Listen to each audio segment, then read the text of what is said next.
오늘 수요 저녁 예배해 주시는 하나님의 말씀은 시편 70편 1절부터 5절까지의 말씀입니다.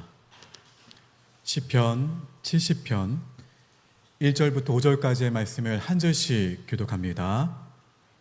하나님이여 나를 건지소서, 여호와여 속히 나를 도우소서.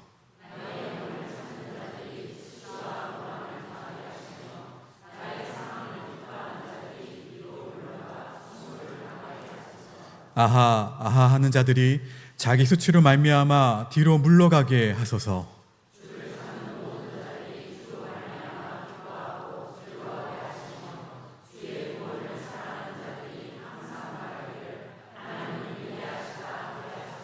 함께 있습니다. 나는 가난하고 궁핍하오니 하나님이여 속히 내게 임하소서.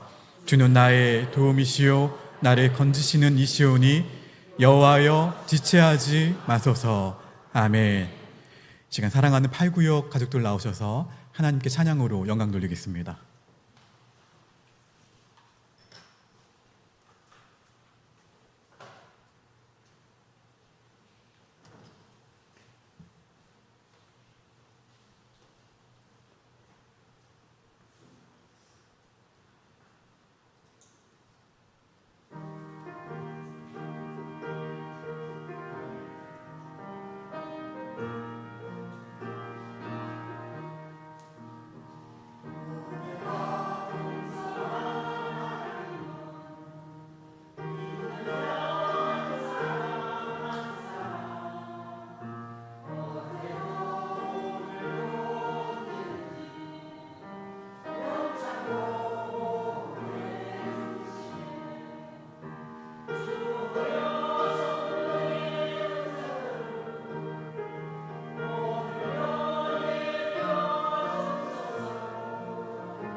함께 기도합니다. 하나님, 오늘 8구역이 마음을 모아 찬양을 하나님께 영광 돌리게 하시니 정말로 감사합니다. 이 찬양이 사람 앞에 보이기 위한 순서가 아니라 하나님께 드렸던 진실한 고백이 되게 하여 주시옵소서. 하나님, 8구역의 모든 가정과 삶을 기억하여 주시사 각자의 자리에서 감당하는 무게가 있고 말하지 못한 기도 제목이 있으며 기다림 속에 지쳐있는 마음도 있을 줄 압니다. 그 모든 삶의 자리마다 주님께서 찾아가 주시옵소서. 조급함보다 믿음을 주시고 염려보다 기도를 주시며 답답한 현실보다 하나님을 바라보는 눈을 활짝 열어 주시옵소서. 8구역이 서로의 형편을 돌아보며 따뜻하게 위로하고 함께 기도하며 믿음의 길을 끝까지 걸어가는 하나님이 주목하시는 사랑의 공동체가 되게 하여 주시옵소서.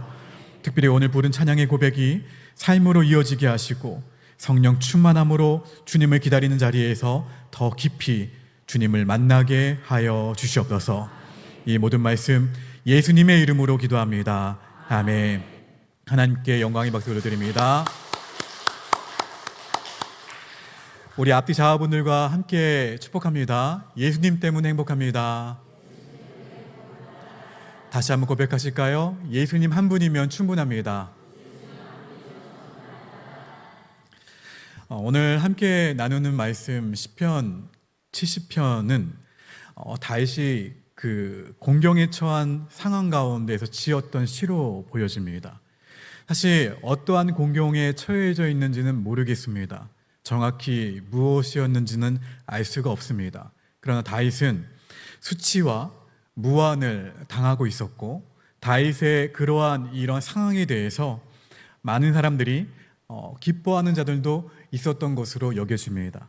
그 긴급하고 그 위급한 상황 가운데에서 다윗은 하나님께 이렇게 부르짖고 있어요. 시편 70편 1절 말씀에 다시 한번 읽어봅니다. 시작. 하나님이여 나를 건지소서, 여호와여 속히 나를 도우소서. 그리고 마지막에서도 다시 이렇게 고백을 하죠.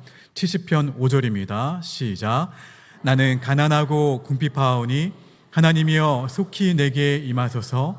주는 나의 도움이시오, 나를 건지시는 이시오니 여호와여 지체하지 마소서. 다윗은 하나님께 긴급하게 도움을 요청하고 있어요. 뭐라고 이야기합니까? 하나님 지금 저를 도와주셔야 됩니다. 하나님 속히 저를 건져 주셔야 됩니다. 이 다윗의 상황 가운데 이런 다급하고 어려운 상황은 여러 번 있었죠. 우리가 알고 있는 일들이 있잖아요. 누구에게 쫓김을 받습니까? 사울 왕에게 쫓김을 당했죠. 또 이스라엘의 왕이 되어서는요, 아들 압살롬에게 반역을 당하기도 했어요. 생명이 오가는 숨막히는 상황 가운데에서 모든 것이 무너지는 것 같은 그런 상황 가운데에서 그러한 순간이 다윗에게만 있었던 것은 아니죠. 저와 여러분에게도 있었을 거예요. 그리고 아마 이러한 가운데 있는 분들도 있을 것이고, 이러한 경험 때문에 아파했던 분들도 있을 것입니다. 그때 우리는 어떻게 기도합니까? 어떻게 기도하셨어요? 하나님, 이 순간 하나님이 빨리 임하시지 않으면 저는 죽습니다. 하나님, 빨리 도와주세요. 지금 당장 도와주세요. 지금 도와주시지 않으면 저는 죽습니다. 나중에 하나님이 도와주셔봤자 소용이 없어요. 마치 이런 거죠. 배가 있습니다. 배가 난파가 되었어요. 침몰하고 있는 상황이에요. 지금 그때는 어떻게 하셔야 돼요? 당장 도와주셔야죠. 시간이 다 지난 뒤에 아무리 뛰어난 설비를 갖춘 구조선이 온다 한들 소용이 없다라는 고백이기도 하죠. 근데 문제는 이거예요. 내 상황은 너무 다급한데 하나님은 어떠하실 때가 참 많습니까? 느긋하실 때가 참 많아요. 우리는 뭐라고 외칩니까? 기도하실 때에도 빨리, 그렇죠? 빨리 외치는데 하나님 뭐라고 말씀하세요? 기다리라 말씀하세요. 여러분, 지금 당장 우리는 응답을 원하는데 하나님은 우리에게 기다리라 하시면서 인내를 요구하실 때가 많다라는 거예요. 우리는 이렇게 기도할 줄 아셔야 돼요. 따라합시다. 하나님, 인내의 성품을 내게 주십시오. 사실 우리는 기도가 빨리 응답되기를 바라요. 내게 닥친 문제가 너무 크기 때문에, 그렇게 느껴지기 때문에 빨리 이 문제가 해결되기를 원하죠. 살면서 사실 힘든 것 가운데 하나가 기다림이에요. 기다림. 근데 하나님은 우리를 어떻게 하세요? 기다리게 하시죠. 기다림의 자리로 우리를 이끌어 가십니다. 근데 우리는 그 기다림 가운데 힘들어할 때가 참 많아요. 근데 하나님은 우리를 기다림의 자리로 데려가시죠. 요한복음에서 나사로가 죽어간다는 소식을 듣게 됩니다. 그 소식을 들었을 때 예수님은 어떻게 하십니까? 빨리 움직이셨나요? 곧장 달려가셨나요? 아니에요. 무슨 연유에선지 예수님이 딴청을 피우시는 것처럼 보입니다. 다른 길로 가셔서 시간을 지체하기까지 하셨어요. 그러는 사이에 누가 죽게 됩니까? 나사로가 죽게 돼요. 주님이 도착하셨을 때에는 이미 나사로가 죽은 지 나흘이나 지난 뒤였고 이미 장례는 치른 뒤였어요. 모든 상황이 끝난 것처럼 보였습니다. 만약 우리가 이러한 일을 당한다면 어떻게 될까? 무엇에 빠질까요? 시험에 빠지겠죠. 지금 이게 무슨 일인가? 지금 내 상황이 얼마나 급한데 왜 주님은 왜 이렇게 느긋하십니까? 근데 하나님은 저와 여러분에게 기다리는 훈련을 시키세요. 하나님은 아브라함에게도 뭐라고 하셨습니까? 기다리라 말씀하셨죠. 아브라함은 기다리다가 어떻게 합니까? 끝내 힘들어서 실패하고 말죠. 하나님이 약속하신 아내 사라가 아니라 하갈을 통해 이스마엘을 낳죠. 그리고 역사의 고통을 낳게 되었어요. 이 사건은 우리가 하나님의 약속을 신뢰하지 않고 기다림을 포기할 때 어떠한 일이 우리 삶 가운데 일어나게 되는지를 보여주고 있는 대목이에요. 다윗도 왕으로 기름 부음을 받고도 굉장히 오랜 시간 기다려야 됐어요. 기다리는 동안 사울의 위협은 계속되었습니다. 여러분, 이것이 하나님께서 하나님의 자녀를 이끄시는 방법 가운데 하나예요. 기다림과 관련된 훈련은 우리 신앙에서 필수적인 훈련입니다. 필수 과정이에요. 이것을 우리 모두가 기본 과정으로 설정해 놓지 않으면 우리는 큰 어려움을 당할 수가 있다라는 거예요.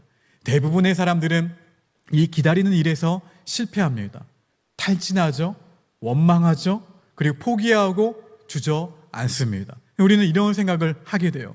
하나님은 능력이 많고 하나님은 참 좋으신 분이신데 한 가지 단점이 있다면 뭐라고 고백을 하세요?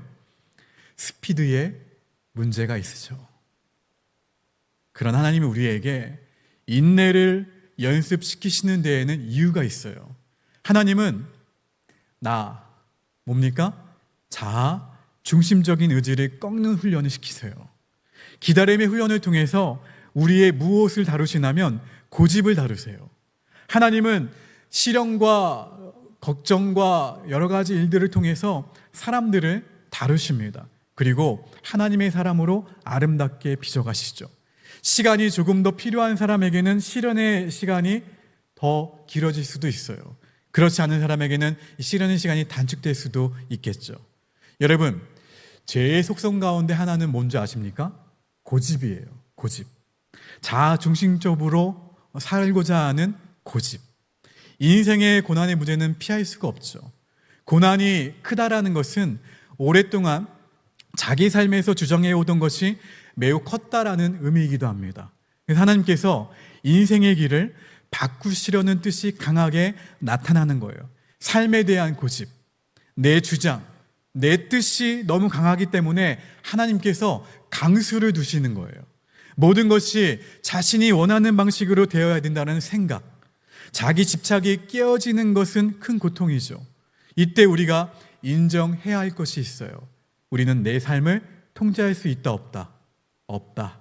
여러분, 하나님을 기다리는 것 외에는 아무 대책이 없는 순간이 올 때 우리는 비로소 진짜 하나님의 자녀로 거듭날 수가 있다는 거예요.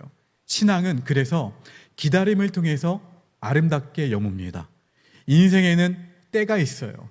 그때의 주관자는 누구십니까? 때의 주관자 하나님이시죠. 하나님은 때를 따라 일하시는 분이에요. 하나님은 그 때에 따라 우리에게 가장 좋은 것을 주시는 분이 하나님이세요. 그런데 정확한 때에 주신다라는 거예요. 이것은 또 우리의 태도와도 연관되어 있습니다. 하나님의 때는 우리가 아니라 누가 지배하시는 거예요? 하나님의 시간, 하나님의 때, 하나님이 지배하시는 거예요. 그럼 우리는 하나님께 온전히 때를 맡기며 순종하는 태도를 갖춰야 된다는 거예요. 하나님의 이 로드맵, 제가 요셉을 이야기를 하면서 계속 말씀드렸잖아요. 하나님의 섭리의 시계는 정말 정확합니다. 조금의 오차도 없어요. 우리는 급하지만 하나님은 급하지 않으세요. 우리는 불완전하지만 하나님은 완전하세요. 이스라엘 백성들은 이 시편을 통해서 무엇을 배웠냐면 기다림, 그렇죠? 기도를 배웠어요. 다윗은 자신의 문제를 가지고 누구에게 나아갑니까? 하나님께 나아가요. 하나님이여 나를 건지소서, 여호와여 속히 나를 도우소서. 일반적으로 여러분이 배운 기도, 그리고 지금 하고 있는 기도의 형식, 기본적인 형식이 있다면 뭐가 있습니까? 먼저 하나님을 외치죠. 여러분이 외치는 하나님, 어떠한 하나님이세요? 선하신 하나님, 전능하신 하나님, 위대하신 하나님. 먼저 하나님을 부르잖아요. 하나님을 부르고 하나님을 어떻게 합니까? 찬양하죠. 찬양하고 그 찬양한 뒤에 무엇을 고백해요? 회개하잖아요. 그렇죠? 오늘 지난 날, 그리고 오늘 하나님 말씀대로 살지 못했던 것을 회개하고, 또 그 가운데 더 나아가잖아요. 감사하잖아요. 감사할 제목들을 찾고, 또 그 가운데에서 필요한 간구하는 제목들을 담습니다. 이게 기도의 기본적인 순서예요. 그런데 다윗은 무엇부터 시작하냐면 간구로 시작해요. 하나님이여 나를 건지소서. 가장 원초적인 기도가 간구에서부터 시작된다는 것을 우리에게 가르쳐주고 있는 거예요. 실제로 여러분, 죽어가면서 이렇게 기도하는 사람은 많지 않을 거예요. 하나님은 위대하십니다. 죽어가면서 하나님을 찬양합니다. 있을까요? 없을 거예요. 물론 기도의 일반적인 순서를 따른다면 그 순간에도 멋진 기도가 될 수 있겠죠. 그러나 정말 위급한 순간에는 곧바로 자신의 문제를 놓고 어떻게 해요? 부르짖어요. 주님, 나를 도와주세요. 주님, 도와주세요. 내 문제를 놓고 기도하는 것을 부정적으로 생각할 필요는 없어요. 아주 어려운 순간에 처했을 때 그냥 주여 나를 도우소서, 여기까지도 못 갈 수도 있죠. 주님, 주님 이라고 기도하는 것은 전혀 문제가 되지 않는다라는 거예요. 하나님은 우리가 내 필요와 연약함을 통해 하나님을 찾기를 원하십니다. 그런데 다윗은 보세요. 고난 가운데에서도 누구를 찬양합니까? 하나님을 찬양해요. 고난 가운데에서도. 고난이 다가오면 대부분의 사람들은 그 고난의 순간 가운데 내가 나에게 닥친 문제에만 집중하게 되어 있어요. 그러나 다윗은 달랐어요. 다윗은 뭐라고 고백하냐면 주를 찾는 모든 사람이 주로 말미암아 기뻐하고 즐거워하게 해달라고 기도하고 있어요. 세상 사람들은 어려움이 닥치면 무엇을 말합니까? 아이고, 어떻게 하세요? 세상 사람들이라고 했는데 팔자를 말하죠. 운명의 피해자로 살아갑니다. 그러나 하나님의 자녀들은, 하나님의 사람들은 달라야 되지 않을까요? 하나님의 자녀들은 어려운 가운데에서도 누구를 높여요? 하나님을 높여요. 아까 웃으셨지만, 위급한 가운데, 죽는 순간 가운데서도 여러분들이 웃었지만, 하나님의 자녀들은 그러한 가운데서도 누구를 높여야 돼요? 하나님을 높여야 돼요.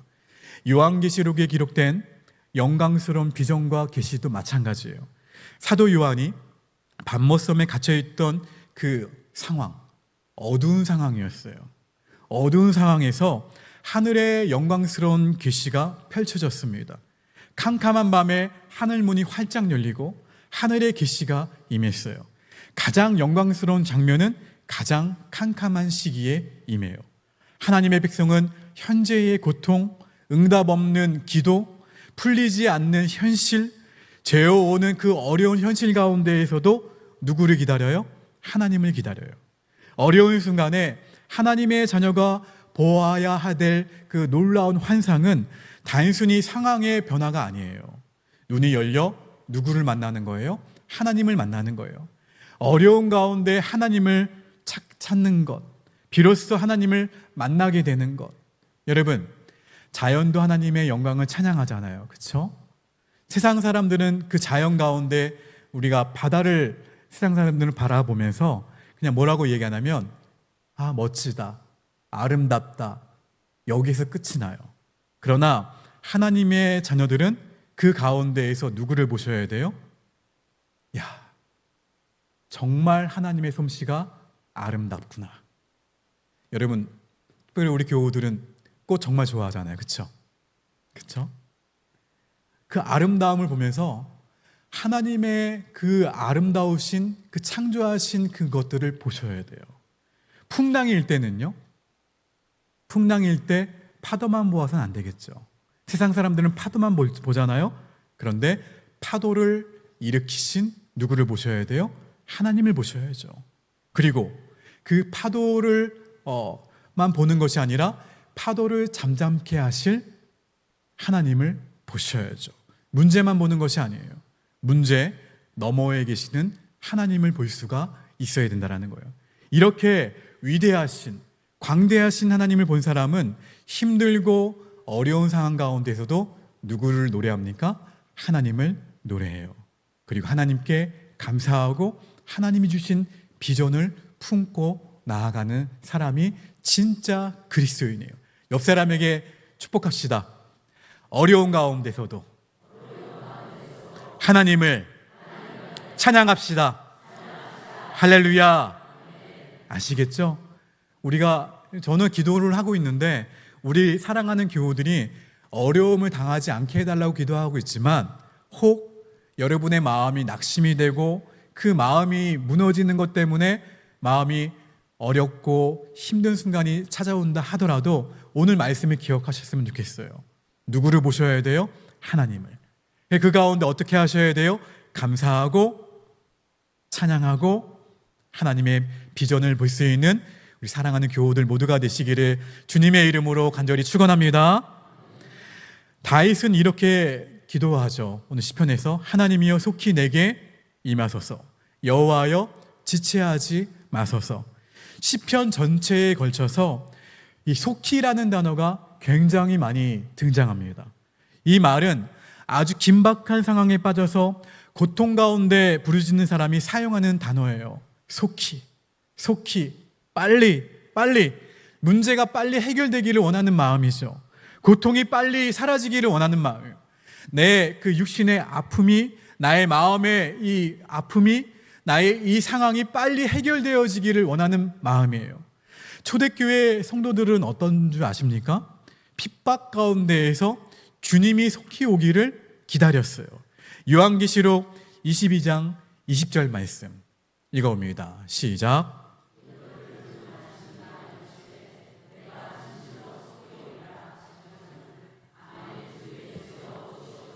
할렐루야. 아멘. 주 예수여 오시옵소서. 그런데 요즘 우리에게는 솔직히 한번 내 자신에게 물어봅시다. 속히 오소서라는 갈망이 있나요, 없나요? 주님이 속히 오시는 것을 원하시나요? 원하지 않나요? 마음에 한번 대답을 해보세요. 이러지 않나요, 혹시? 주님, 왜 벌써 오십니까? 이제 좀 기반을 잡고 살려고 하는데 조금만 더 있다 오시지. 아무래도 제가 김상훈 장관님 혹시 찬미가 저 손주를 좀 봐야 되지 않습니까? 제가 여기까지만 좀 보고 주님 그때 오시면 안 되겠습니까? 당장 무슨 일이 일어날지 알 수 없는 긴박한 상황에 처하면 내 마음은 어떻게 됩니까? 근데 급해지죠. 이 초대교회 그리스도인들은 글을 쓰고 나서 반드시 마지막에 뭐라고 썼냐면 마라나타라고 썼어요. 마라나타. 주께서 곧 오십니다. 암울하고 힘든 그 순간, 간절하고 애타는 그 심정으로 주님을 갈망했던 당시 사람들의 그 마음이 마라나타 그 안에 담겨 있어요. 고난받고 그 어려운 가운데 있는 성도들을 향한 그 위로가 바로 마라나타였어요. 여러분, 우리는 하나님께 부르짖을 수밖에 없는 그런 상황 가운데 살아가고 있어요. 한 치 앞도 그냥 알 수 없는 어려운 시대를 살아가고 있죠. 잘 나가는 인생 같다 하더라도 하루아침에 무너질 때가 있죠. 화목한 가정이 어떠한 이유로 인해서 깨지는 경우도 많이 봅니다. 내일을 보장해 주는 것이 없다라는 거예요. 시편의 기자들은 그런 우리에게 뭐라고 가르치고 있냐면 부르짖으라 라고 가르치고 있어요. 부르짖는다라는 것은 위급한 상황에서 일어나는 일이지만 사실 인간 본래의 모습이에요. 우리는 하나님께 부르짖는 자로 부름을 받았어요. 그래서 오늘 우리는 기도로 사는 사람이 되어야 될 줄로 믿습니다. 나는 연약하오니 나를 도와주소서 라고 부르짖는 자로 살아가야 돼요. 근데 우리는 우리 삶에 이렇게 부르짖는 일이 없기를 바라시죠? 사실은 부르짖을 것이 전혀 없는 상태를 사실은 꿈을 꿉니다. 그러나 성도 여러분, 우리는 부르짖는 자가 되어야 돼요. 기도로 사는 사람이 되어야 된다는 거예요. 그냥 기도하는 사람이 아니라 따라합시다. 기도하는 사람이 아니라 기도로 사는 사람이 되어야 된다.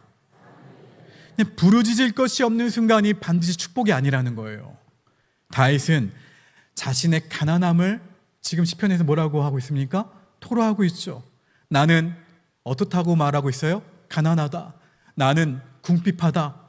우리는 이 고백 가운데에서 예수님의 산상수훈을 떠올릴 수가 있어요. 예수님 말씀하셨죠? 마태복음 5장 3절 말씀에서 심령이 가난한 자는 뭐가 있다고요? 천국이 그들의 것임이요. 누가복음 6장 20절도 한번 읽어볼까요? 누가복음 6장 20절 시작.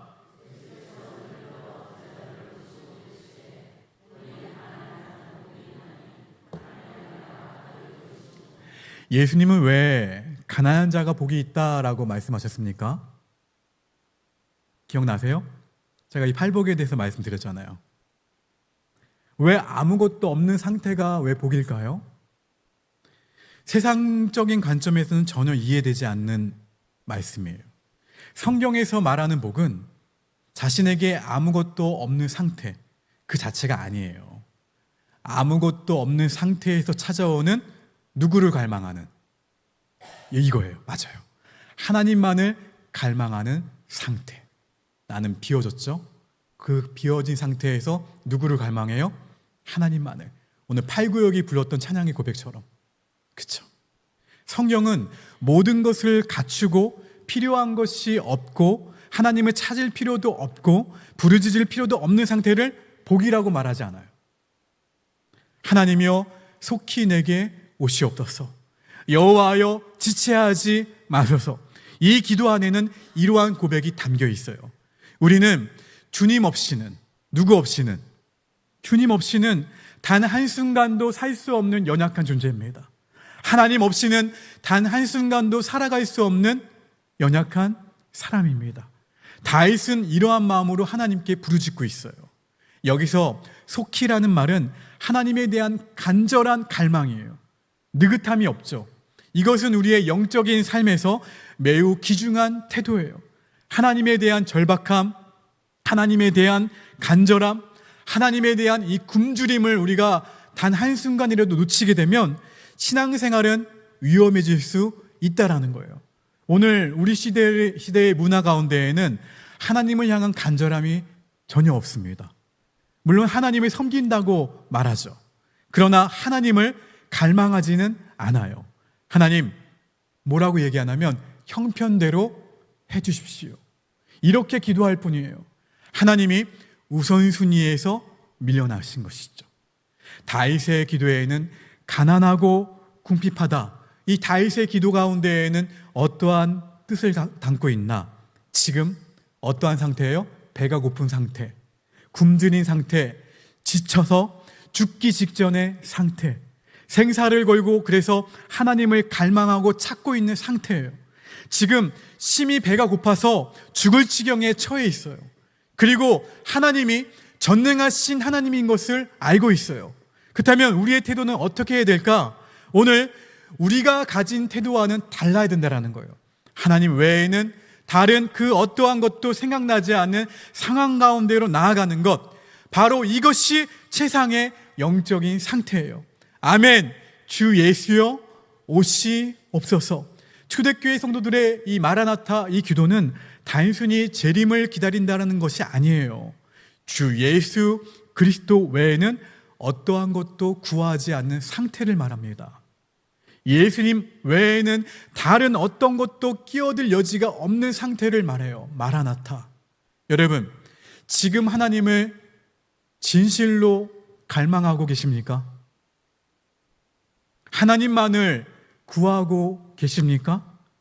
혹시 하나님 안에서 밀려오는 그 기쁨, 세상 사람들이 알지 못하는 그 기쁨을 나도 알지 못한 채 그냥 순간적인 재미에 몸과 마음을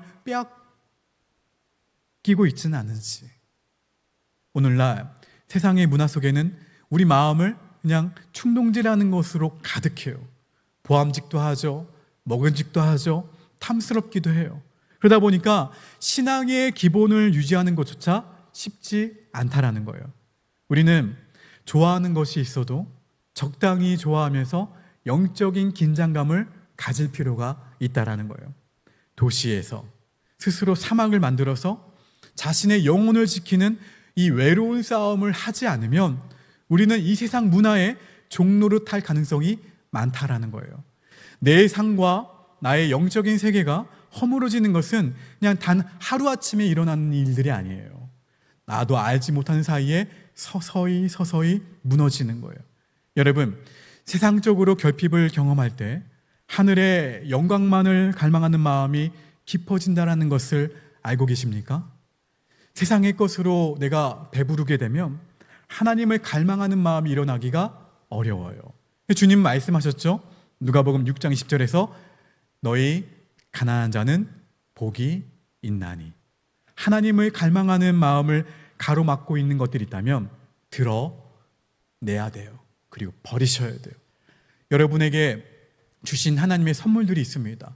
그런데 그 선물 때문에 하나님을 놓쳐서는 안 된다라는 거예요. 모든 것은 누구 안에 있습니까? 하나님 안에 있어요. 그런데 별것 아닌 것 때문에 우리의 시선을 그 별것 아닌 것에 고정해서 가장 귀중한 하나님을 놓쳐버린다면 그처럼 안타까운 일은 없다라는 거예요. 여러분, 광야에서 하나님이 출애굽한 백성들에게 만나를 내리신 이유가 무엇입니까? 헛된 것을 찾지 말고 하나님을 찾아야 너희가 반드시 산다라는 메시지를 주신 거예요. 그런데 어리석은 이스라엘 백성들은 가나안에 들어가자마자 그 땅의 문화와 그 땅의 문명과 그것이 주는 달콤함에 취해버렸어요. 그리고 결국에는 하나님을 버리기도 했고, 한 발은 하나님, 한 발은 우상 숭배. 우상을 결국엔 숭배했죠. 광야에서 만나를 주신 하나님을 놓쳐버렸어요. 여러분, 그래서 우리는 하나님에 대한 갈망, 하나님을 향한 이 굶주림을 계속해서 키워나가셔야 돼요. 하나님을 갈망하고 하나님을 경험하고 하나님을 맛본 사람일수록 하나님을 향한 갈망은 날마다 매일매일 더 깊어져 갑니다. 하나님, 저는 오늘 이것으로 만족할 수가 없어요. 저는 오늘보다 내일 더 하나님을 더 알기를 원합니다. 하나님을 더 알아가기로 원합니다. 이 고백이 우리 안에 살아있게 되기를 주의 이름으로 축원합니다. 여러분, 시편 70편 4절 말씀 다시 한번 읽어봅니다. 주를 찾는 시작.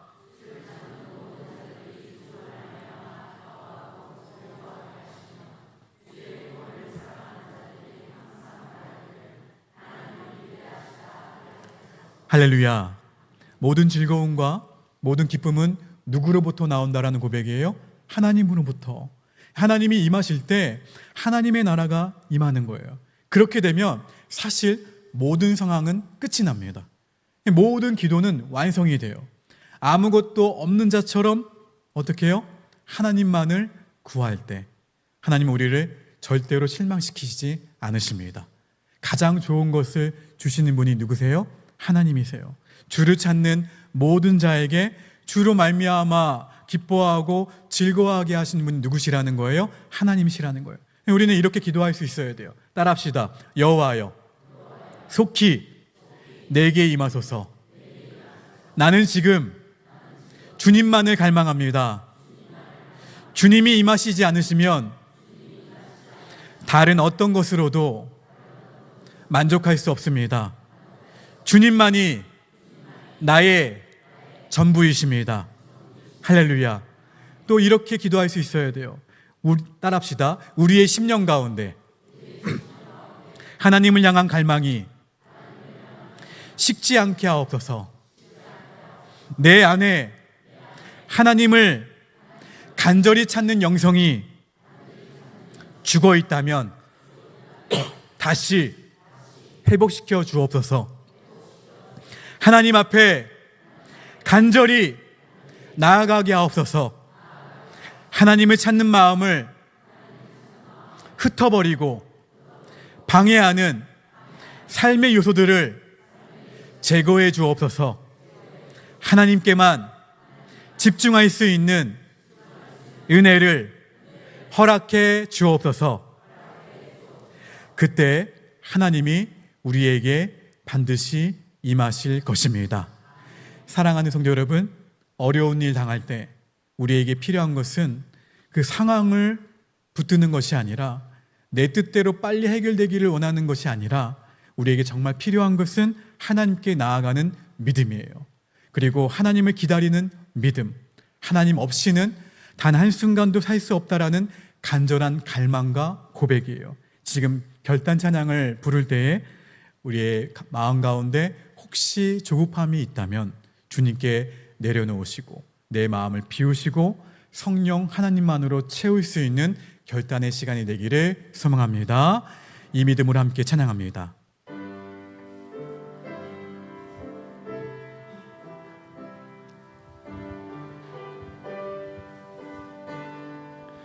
어려운 일 당할 때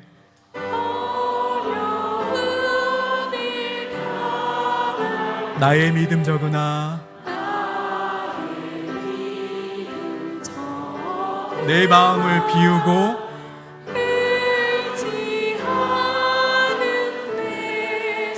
주님으로 충만하도록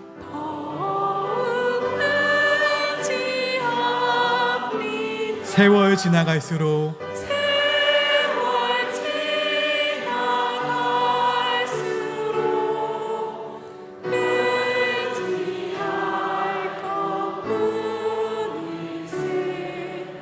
무슨 일을 당해도 예수 의지합니다. 성령께서 내 마음을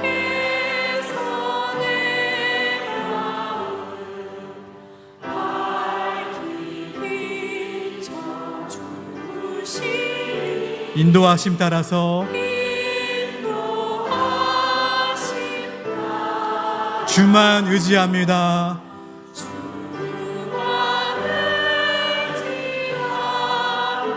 세월 지나갈수록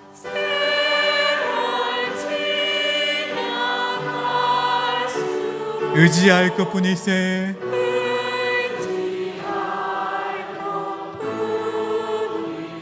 무슨 일을 당해도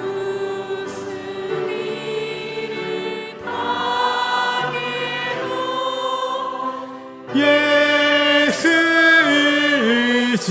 의지합니. 밝을 때의 노래와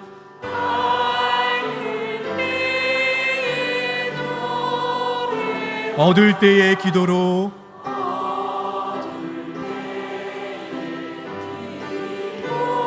위태할 때 도움을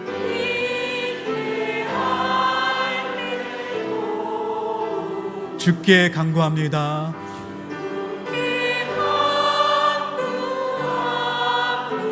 세월 지나갈수록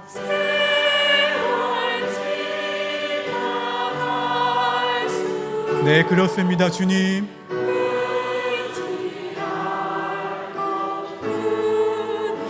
주님만을 갈망합니다.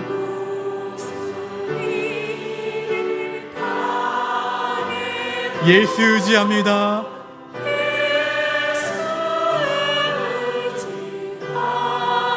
생명 있을 동안에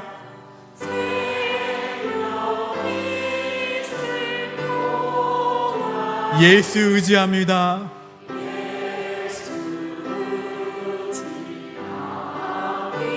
천국 올라가도록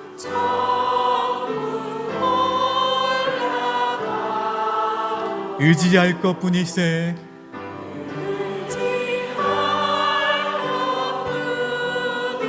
세월 지나갈수록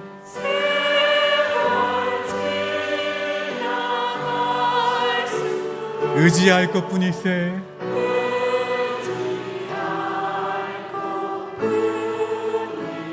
무슨 일을 당해도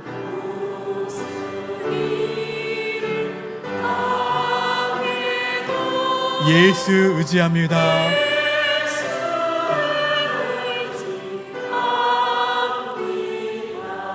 할렐루야.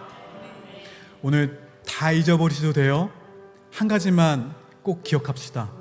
무슨 일을 당해도 누구를 의지하자고요? 맞아요. 그거면 충분합니다. 그거면 돼요. 지금 두 손을 한번 가슴에 얹어 보실까요?